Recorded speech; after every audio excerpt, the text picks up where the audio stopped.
What's cracking, Jack? You are in the jungle. Great day for playoff baseball. We've got the Phillies and Dodgers. We've got the Brewers and Cubs. Let's cap them both right here, right now.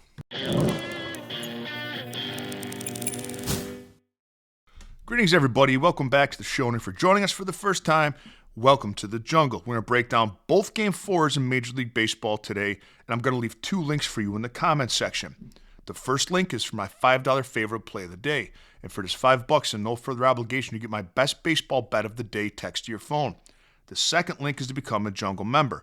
And for as little as 55 cents a day, you can become part of the fastest growing sports betting movement in the Western Hemisphere. As a member, you get my full betting card text to your phone every single morning. All sports, all access. You also get access to our members-only Discord and a direct line to me if you'd like me to opine on any other bet that you're considering placing. We have a free weekly trial. Take it for a test spin and see if it's for you. Today's video is brought to you by Outlier.bet, the top name in sports betting research, and by Red Lobster. Throughout the month of October, 69 cents of every dollar you spend goes to our free Diddy campaign and helps pay for his appeal.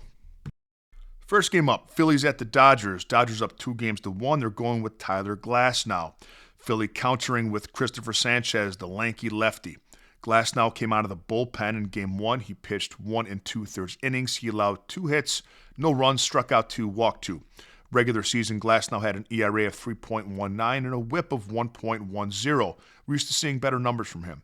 Glasnow only started against the Phillies one other time this season, way back on April 6th. Gave up 5 runs and walked 5 batters in just 2 innings of service. Sanchez started Game 1 for Philadelphia. Pitched 5 2/3, allowed 2 earned runs on 4 hits, struck out 8.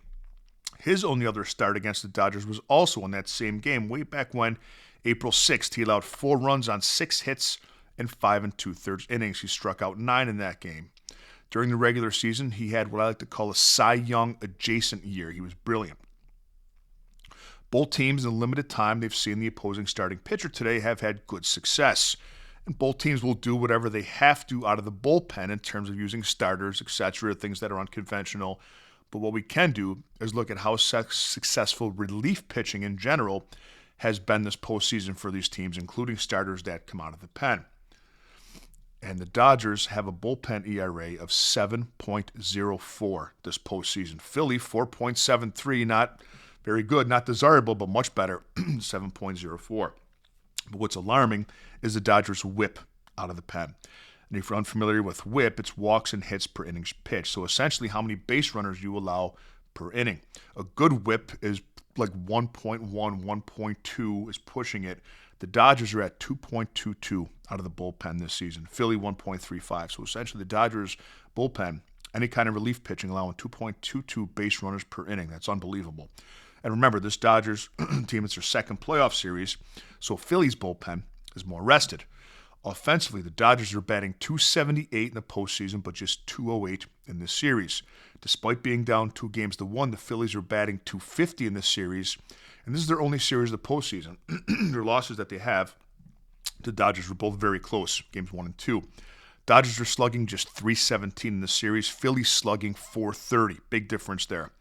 The away team has won every game so far in the series. So do we think that this is finally the game that the home team wins? Well, when handicapping games, we've learned not to go by what we think.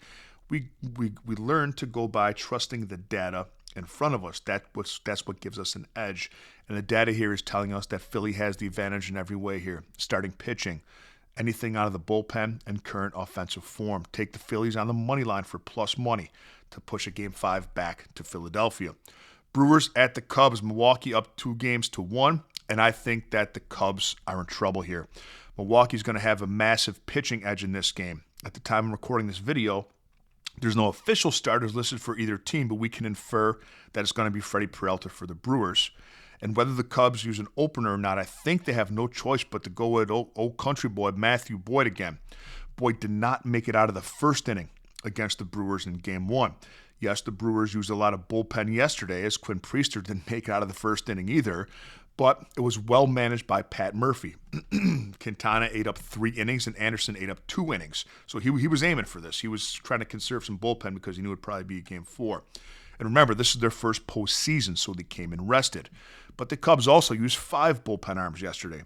So massive starting pitching edge for Milwaukee with Peralta over Boyd, and massive edge for the Brewers as well.